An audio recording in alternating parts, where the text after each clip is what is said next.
আসসালামু আলাইকুম এভরিওয়ান, সবাই কেমন আছেন? আশা করি সবাই ভালো আছেন।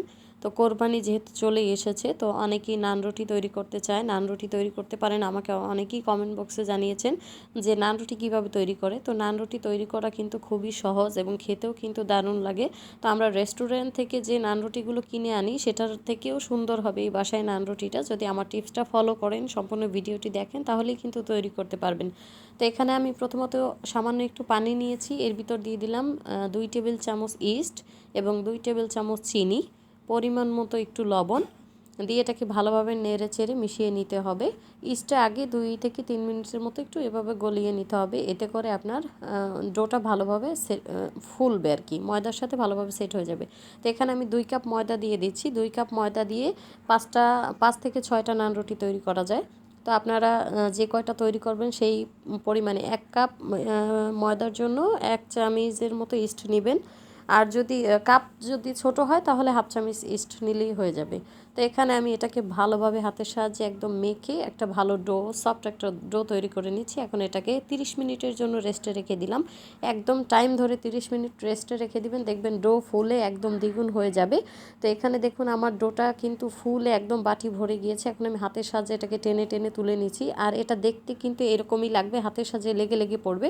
তো আমি এটার উপরে ময়দা দিয়ে ভালোভাবে হাতের সাহায্যে টেনে টেনে এরপরে শেফায়ের উপর রেখে এটার উপর ভিতর থেকে ভালোভাবে চেপে চেপে বাতাসটা বের করে দিতে হবে। ডোটাকে ভালোভাবে হাতের সাহায্যে মেখে নিতে হবে। এটা কিন্তু ফুলে ওঠে, একদম বাতাস এটার ভিতরে মনে হয়।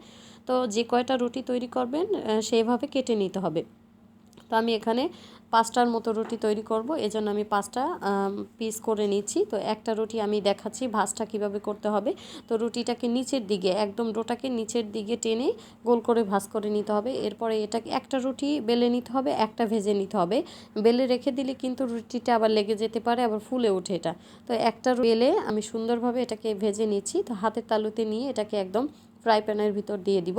তো চুলাটা কিন্তু একদম হাই হিটে রাখতে হবে। এরপর যখন রুটিটা এক পাশ হয়ে যাবে তখন লো ফ্লেমে দিয়ে দিতে হবে। তো এখানে 800-তে দিয়ে দিয়েছি চুলার আঁচ।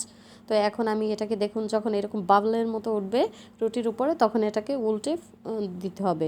তো উল্টে পাল্টে এখন কিন্তু চুলার আঁচ একদম লো করে দিব এবং এইভাবেই আমি সবগুলো রুটি ছেঁকে নিব। তো নান রুটিটা কিন্তু অসাধারণ মজা। এটা চাইলে আপনারা কলিজা ভুনা অথবা ভাজি পরোটা অথবা ভাজি দিয়ে খেতে পারেন, অথবা দুধ চা দিয়ে খেতে পারেন, অথবা চিলি চাপ দিয়ে খেতে পারেন। তো এই নান রুটিটা তৈরি করা কিন্তু খুবই সহজ এবং খেতেও কিন্তু দারুণ। তো যারা নতুন আছেন এখনও আমার চ্যানেলটি সাবস্ক্রাইব করেননি, প্লিজ আমার চ্যানেলটি সাবস্ক্রাইব করে দিবেন এবং ফেসবুক পেজটি ফলো দিয়ে দিবেন এবং আমার চ্যানেলের সাথেই থাকবেন এবং বেল আইকনে ক্লিক করে দিবেন। এতে করে নতুন নতুন এবং সহজ ভিডিও আপলোড দেওয়ার সাথে সাথে আপনাদের কাছে নোটিফিকেশন চলে যাবে। এতে করে আপনারা আমার নতুন নতুন ভিডিওগুলো পেয়ে যাবেন। তো আমার এই নান রুটির রেসিপি কেমন লেগেছে অবশ্যই জানাবেন এবং এটাকে তৈরি করা খুবই সহজ। আর যদি আমার রেসিপিটি একটু আপনাদের কাছে ভালো লেগে থাকে তাহলে ছোট্ট একটা লাইক দিয়ে দিবেন এবং শেয়ার করে দিতে পারেন, ফ্যামিলি এবং ফ্রেন্ডসদের সাথে শেয়ার করে নিতে পারেন। তো ধন্যবাদ সবাইকে। আজকে এ পর্যন্তই। নতুন আরও সহজ কোনো ভিডিও নিয়ে হাজির হব। ততক্ষণ পর্যন্ত সবাই ভালো থাকবেন, সুস্থ থাকবেন। আল্লাহ হাফিজ।